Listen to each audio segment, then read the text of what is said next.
Hello and welcome to a robin called Stripe part 2. Let's give you a quick recap. So about 6 weeks ago, I noticed a robin that would start following me around the garden. We don't know where he came from, but he was unbelievably tame.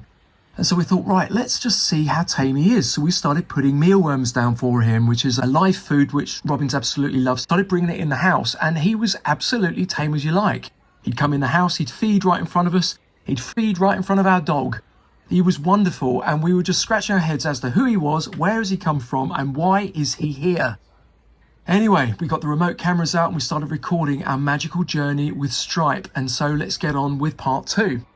So we continued to put the cameras out every day, and every day Stripe was there. We were always in the background, always doing something. He was totally oblivious to us.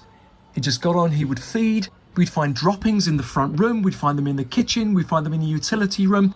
In rooms many rooms away from essentially the doorway that he would come through, we would find droppings. He was in our house. It felt like a house invasion.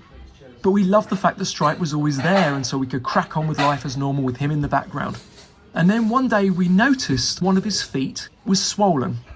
And it was swollen with a disease known as bumblefoot, which is an infection and ulcer of the foot.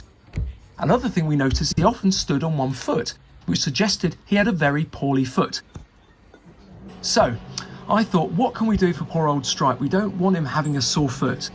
So I got some antibiotics, which I applied to the mealworms. That's the green stuff you see all over the mealworms, hoping that Stripe would come along and scoff those mealworms and inadvertently ingest some of that antibiotic, which would help his foot.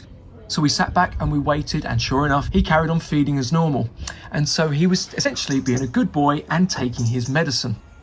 Without further ado, within a couple of days, we noticed he wasn't standing on one foot as much. And we noticed when we looked at the remote camera footage, you can see it here, his foot is not as swollen.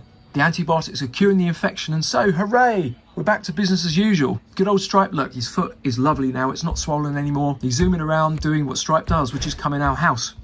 Then we noticed he was a bit more jumpy, a bit more twitchy, and we wondered what's going on. He was alert, look at that, he's alert, wondering what's going on, and we suddenly heard a little noise outside. He obviously could hear it. Something was afoot, no pun intended. But something was going on. Why was Stripe suddenly not so brave and bold? Why was he twitchy? Stripe, what's going on? And then we noticed, look, we haven't just got one Stripe, we've got two.